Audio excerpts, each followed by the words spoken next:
Motivation is a psychological concept which is critical to sport. In order for coaches to engage motivation requires techniques used in psychological skills training, PST. Motivation is an important aspect of an athlete, particularly on a psychological level.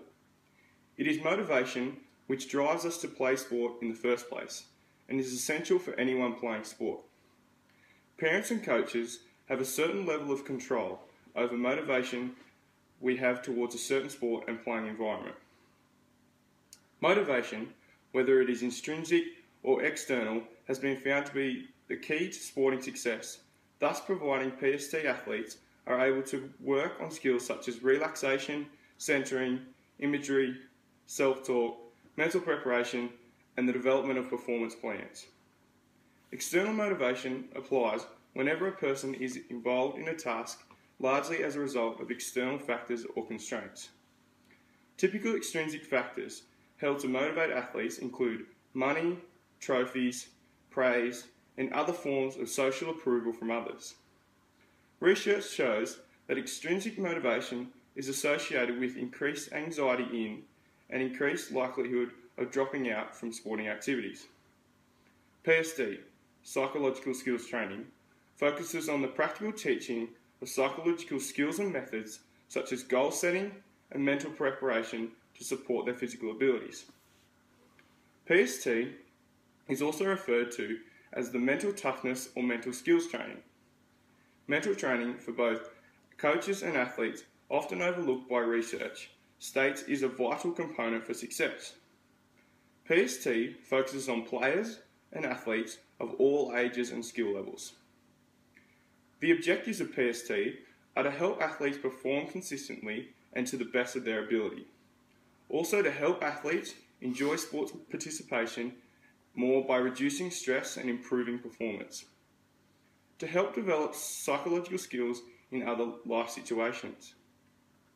The benefits of psychological skills training. By individualising PST and coaches working with specific athletes with the aim to have the brain and the body working together. By assessing players individually, coaches can look at strengths and weaknesses in order to plan out PST training sessions. Players and athletes may have weaknesses in certain areas, and by identifying these and applying PST skills, the aim is that athletes will perform to the best of the athlete's ability because they are in a positive mental and physical state. The categories of PST are foundation, performance, and facilitative skills. Foundation skills are based on commitment and self-confidence. Performance skills are based on controlling activation and psyching up. Facilitative skills are all about team building and communication. PST skills. Within each of these categories, there are skills which help improve performance. Goal setting is an effective method for developing self-confidence, self-control, and motivation.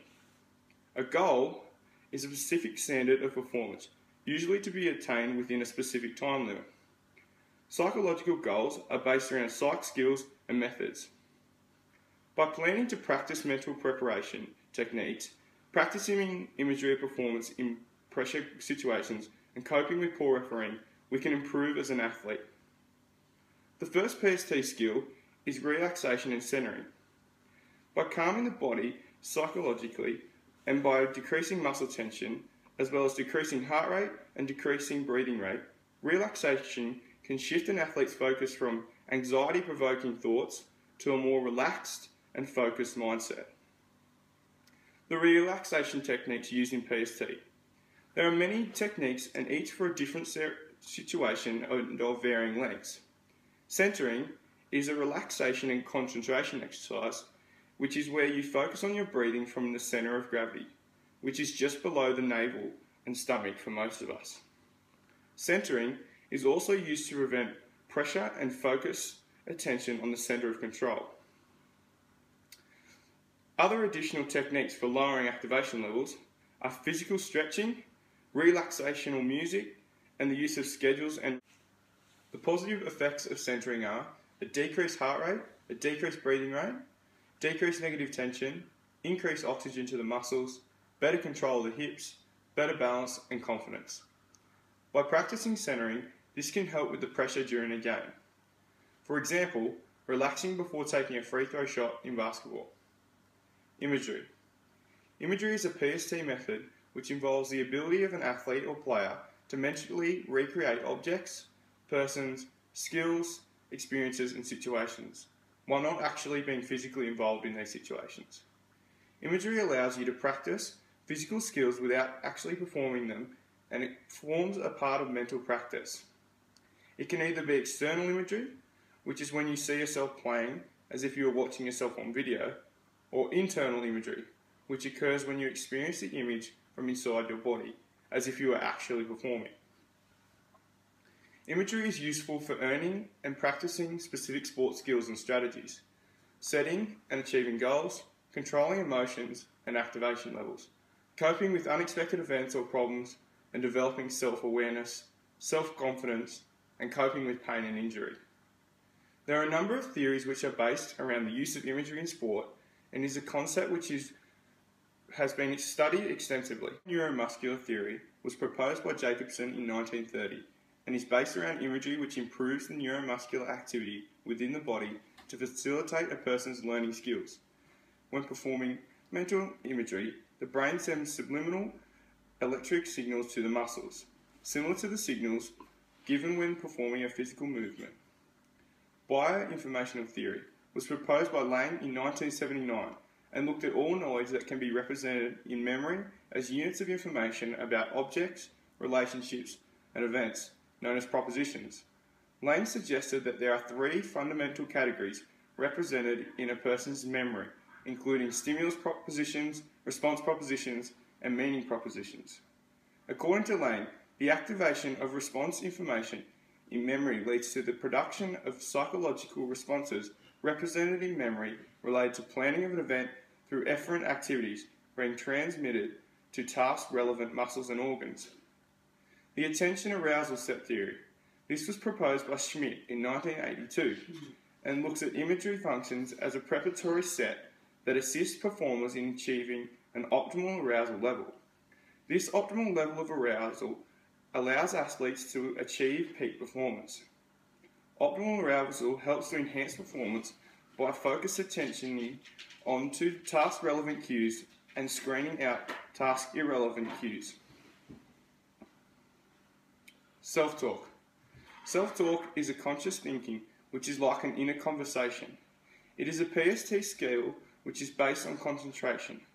By athletes imagining themselves being successful, they can focus on positive things and on successfully mastering a task rather than worrying about performing poorly. Effective self-talk is short and precise and helps complete a skill. Mental preparation. Mental preparation is vital to achieve optimal mental state by organising consistent and systematic psych-up period. Needs to be specific to the individual. It has been found that players who mentally prepare for sporting situations are more likely to succeed. Creating a performance plan. 3 types of performance plans help you to achieve optimal mental preparation. Pre-performance plans. These plan, organise and structure your thoughts, actions and behaviour on the day of competition, whereas a performance plan is focused on during the event or game. Finally, the coping plan, which focuses on helping you deal with hassles and distractions before, during and after the event or game. The following clip is from the movie Any Given Sunday, which is directed by Al Pacino. The speech in it is called Inch by Inch and is an example of external motivation by a coach, applying the PST skills of pre-performance plans and by his passionate speech, psyching up and arousing players in order to motivate them. I don't know what to say, really. 3 minutes till the biggest battle of our professional lives. All comes down to today. Either we heal as a team, or we're going to crumble. Inch by inch, play by play, till we're finished. We're in hell right now, gentlemen. Believe me. And we can stay here, get the shit kicked out of us, or we can fight our way back into the light. we can climb out of hell. 1 inch at a time. Now, I can't do it for you. I'm too old. I look around, I see these young faces, and I think, I mean, I made every wrong choice a middle-aged man can make. I pissed away all my money, believe it or not. I chased off anyone who's ever loved me. And lately, I can't even stand the face I see in the mirror.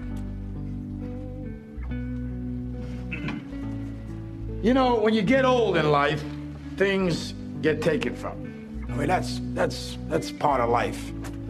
But you only learn that when you start losing stuff. You find out life's this game of inches. So is football. Because in either game, life or football, the margin for error is so small. I mean, 1/2 a step too late or too early, and you don't quite make it. 1/2 second too slow, too fast, you don't quite catch it. The inches we need are everywhere around us. Hell yeah. They're in every break of the game, every minute, every second. On this team, we fight for that inch. On this team, we tear ourselves and everyone else around us to pieces for that inch. We claw with our fingernails for that inch. Because we know when we add up all those inches, that's gonna make the fucking difference between winning and losing. Between living and dying.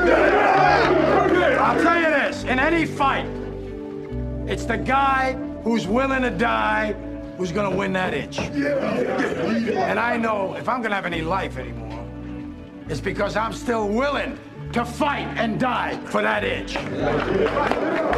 Because that's what living is. The 6 inches in front of your face. Now, I can't make you do it. You gotta look at the guy next to you. Look into his eyes.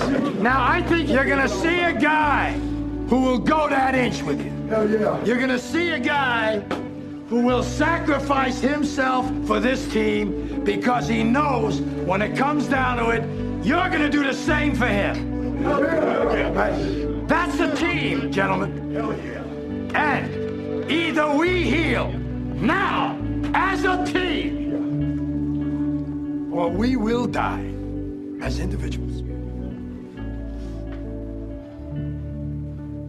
That's football, guys. That's all it is. Now,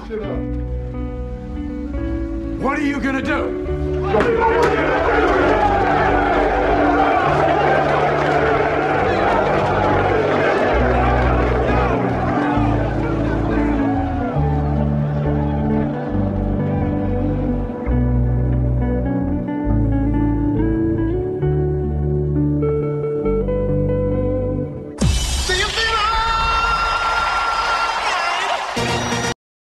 Motivation is critical, and the skills used in PS3 training assist coaches in the application of motivation, because where research states motivation, whether it is extrinsic or external, is the key to sporting success.